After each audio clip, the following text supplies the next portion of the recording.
What is going on, Ada Nation? Welcome to App Central. My name is Fareed, and I'm your host here, breaking down some of the latest news going on in Cardano. In today's video, I'm excited to share with you guys that we now have a brand new testnet and some updates going on for Project Catalyst.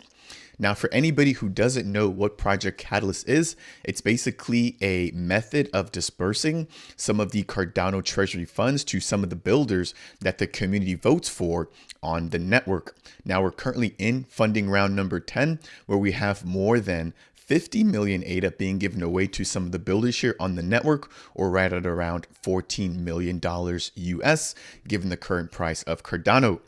Now, what you guys are seeing there behind me is going to be their brand new version of the testnet version of the Catalyst platform.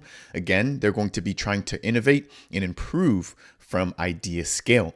Now, some of the current drawbacks from Idea Scale include the fact that it is a little bit clunky. It also has an outdated style approach to it. And as you guys can see, this version now that has been released on the testnet does appear to be a little bit more modern. So what we're currently looking at here is going to be the revamped homepage, where we can connect our wallet and begin voting for different proposals, or begin the actual process of delegating our voting power to D-reps on Cardano. If I jump into the next tab here, we have a little bit more information surrounding the delegation process. Again, you can search for D-reps here and delegate your voting power if you don't feel comfortable actually reviewing and making those voting decisions on your own. So a very similar approach that we're seeing with voting through stake pools. However, this will be for a delegated representative for the actual Catalyst proposals. Right there at the very bottom, we also have the ability to actually pick and vote and review some of the ongoing challenges. And again, keep in mind that this is a testnet, so it's not fully functioning, but I did want to highlight this here. Now, what I want to do in today's video is briefly jump into an actual article that was released by the team, touching on number one, why they need a testnet, and then number two, some of the benefits that we can expect from this brand new Catalyst testnet. Now, if you guys want to actually test this out on your own, I'll go ahead and leave the link to this particular platform and the blog down below in the video description. So it reads here, from testnet to success: how Catalyst testnets elevate the experimentation in Project Catalyst. So I'm not going to touch on the introduction there. Pretty standard information, breaking down what Project Catalyst is and their hopes here with the actual Catalyst testnet. So it reads here, since its inception, Catalyst has grown from a series of experiments in social dynamics, incentivization, and collaboration to becoming a core pillar of grassroots innovation and growth for the benefit of the Cardano ecosystem. Now, Catalyst needs to mature and take to the next step in its evolution amidst the backdrop of Cardano governance with the age of Voltaire. Project Catalyst is currently running funding round number 10, which I mentioned earlier, with a total of 50 million ADA available for funding, and the number of proposals, voters, and participants has grown exponentially since funding round number 1, which was launched as just a pilot experiment in 2020. I believe that as a part of this latest funding round, we saw more than 1,500 proposals, which was up from about 1,000 proposals in the last funding round number 9.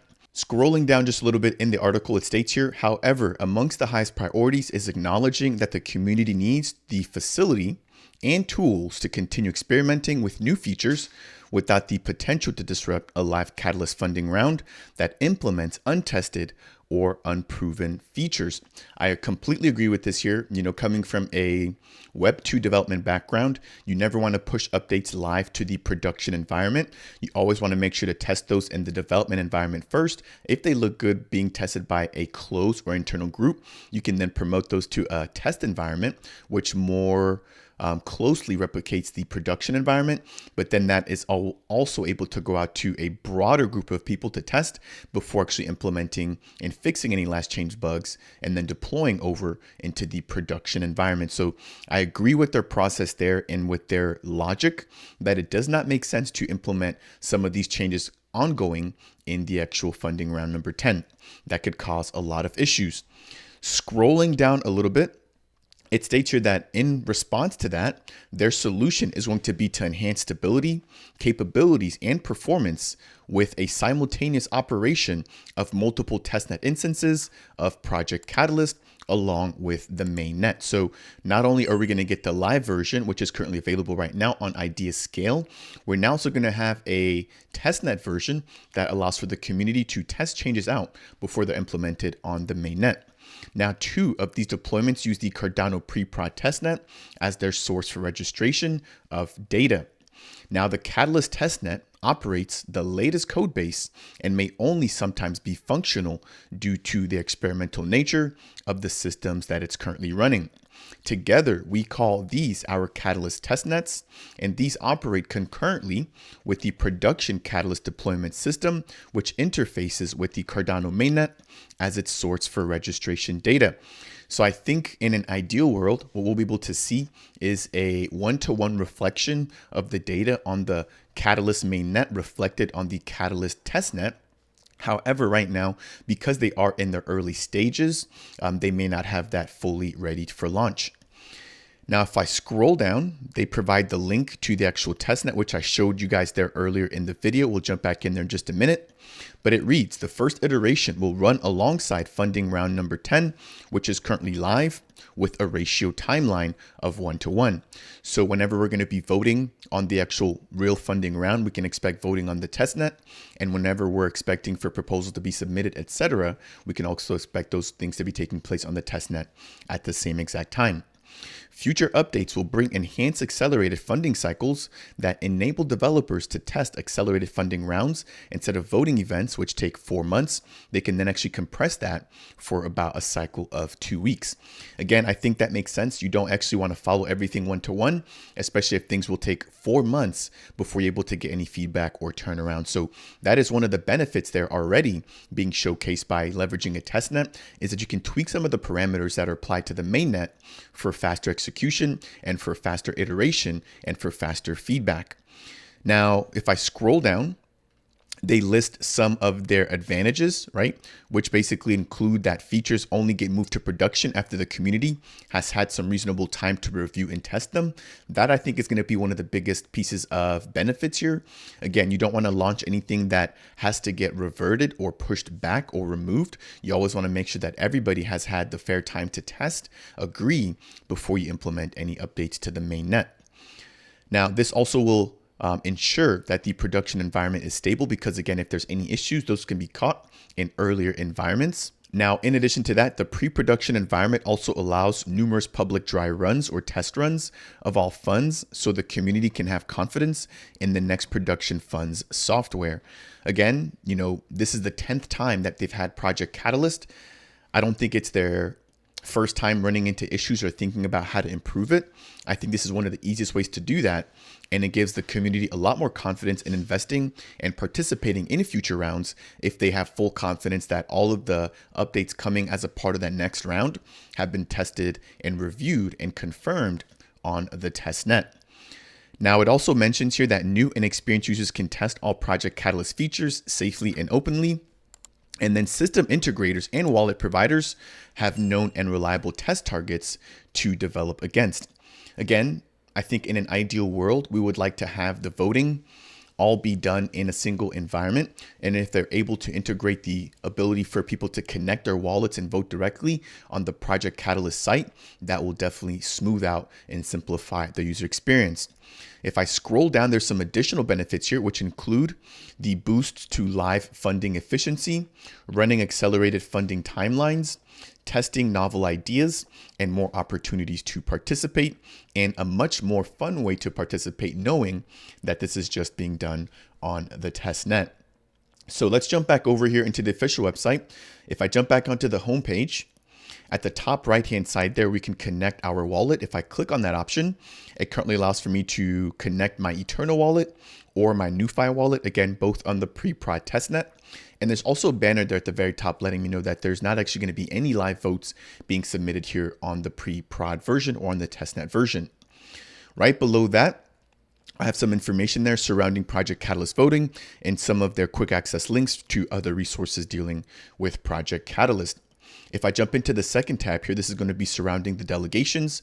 So from here, I can search and select my D-rep, which basically is going to be somebody I can give my voting power to then make a much more informed decision surrounding the Project Catalyst proposals. So right here at the very bottom, I can choose the types of tags associated, I believe, with some of the D-reps themselves. I can see their name, and if I click on their name here, I can see a brief description of them, their user ID, some of the tags associated with them, their current voting power, their delegated ADA, and their delegations. So I think that's really it here surrounding the D-reps. Again, a lot of this is being talked about as a part of the Voltaire era, which is going to be coming very soon with the introduction of SIP number 1694. Jumping into the very last page there at the very bottom is where we can view some of the challenges. So here we have 13 different categories ranging from the great migration from Ethereum into Cardano, DAOs and Cardano, dApps, products and integrations, and a few more. We can also see the total amount of ADA being given over as a part of each of these different categories. And then if you actually select one of the categories, you can view some of the proposals introduced that fit that particular challenge. So from here, ideally, you could see exactly what are being proposed or what solutions are being proposed by the community. You can also then jump into that and view all the details, breaking down the problem and the actual solutions. So I think that is going to do it there. Again, check this particular website out for yourselves. I'll leave the link to it down below, but if you want to access it, it's available at app.testnet.projectcatalyst.io. So that's going to do it there for today's video, breaking down the brand new Project Catalyst testnet. Let me know what you guys think down below. If you guys have already participated in Idea Scale, how does this compare to what you guys have known before? And if you're here for, quite a bit of time, how has the progression of Project Catalyst felt like for you? And I'm also excited to see that this testnet is finally up for us to begin testing things out. And for anybody who's new to the process to kind of get an idea of what to expect moving forward. Now, that said, this is still in its very early stages. There's definitely going to be updates made to this particular website, and I'll be making sure to cover those here in my additional videos.